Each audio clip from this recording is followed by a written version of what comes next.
Good afternoon, 7th grade math students. This is Miss Smith. We are continuing on with Unit 3, our ratios and proportional relationship. And this is lesson number 5, solving proportions using cross products. At space camp, you can sit in a chair that simulates the force of gravity on the moon. A person who weighs 105 pounds on Earth would weigh 17.5 pounds on the moon.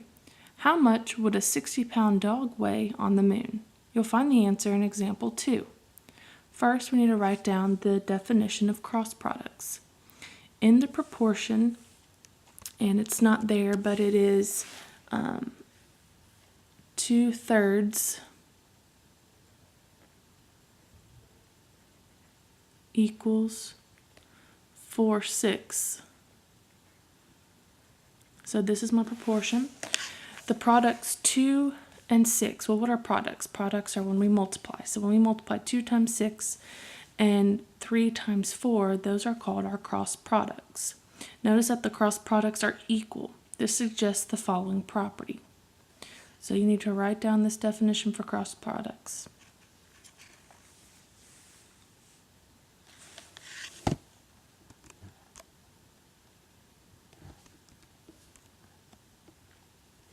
Alright, this is the cross products property. The cross products of a proportion are equal. So I have 3/4 equals 15/20. When I do the cross products, or you can also remember this as the butterfly, I am taking this 4 and 15 and multiplying those together, and the 3 times the 20 and multiplying those together. So cross products are the same as multiply. Alright, for example number 1. First thing we're going to do is write our original problem. 2/9 equals 3/d. We're going to apply the cross products property. So that means we are going to take this 2 and d and multiply those together to get 2d.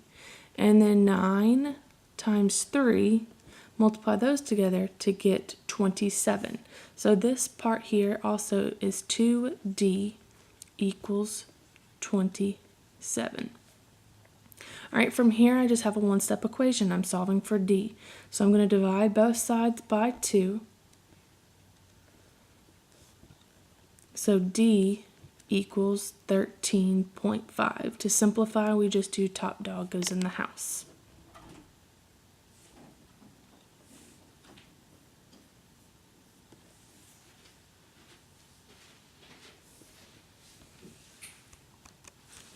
Alright, here's example number 2, writing and solving a proportion.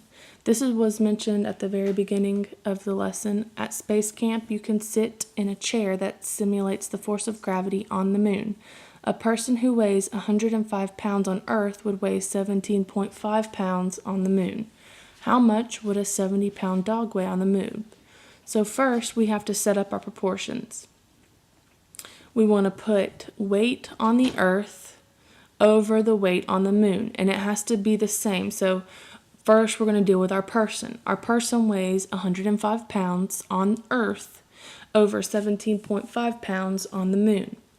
And since it's a proportion, we're going to set them equal. So equals a 60-pound dog on Earth, so that's going to go on top, over the weight, his weight on the moon, which is the unknown. So all we do is we do our cross products. We do 105 times W equals 17.5 times 60. So that's what we have right here. 105W equals 17.5 times 60.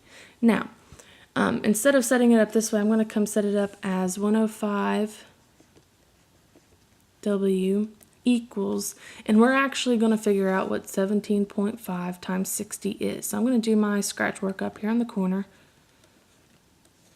So that gives me 0, that gives me 30. 7 times 6 is 42, plus 3 is 45. 6 times 1 is 6, plus 4 is 10. Can't forget that decimal, we have to move it over one place. So that's going to equal 1,050. Alright, so from here we're going to divide both sides by 105.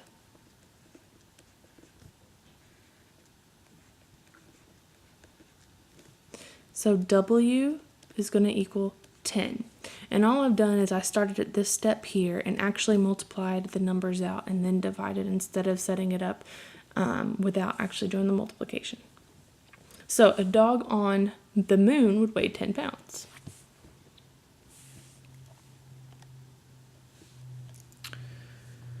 All right, example number 3, we're still writing and solving a proportion. At an aquarium, the ratio of rock hopper penguins to African penguins is 3:7. If there are 50 penguins, how many are rock hoppers? First, we have to determine the ratio of rock hoppers to total penguins, then set up proportion. All right, so right now we know if we have these penguins, 3 to 7 of them were rock hoppers to African. So we know that 3 to 7 are, 3 is our rock hoppers, 7 is our African, but we want to know out of how many total penguins.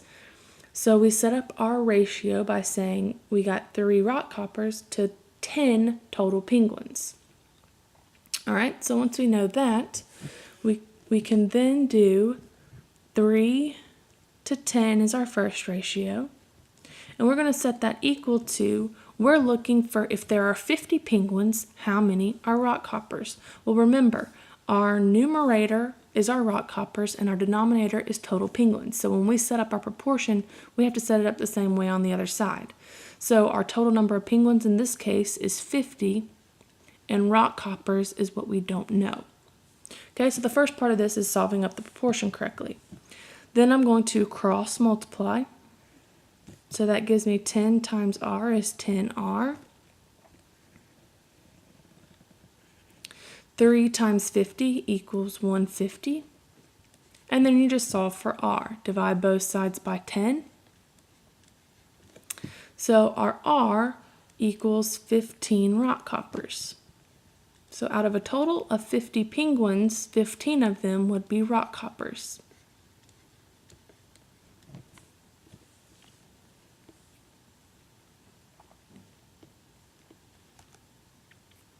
Now it's your turn. Make sure you set up the ratios the way it asks and then solve it. We will go over this in class tomorrow.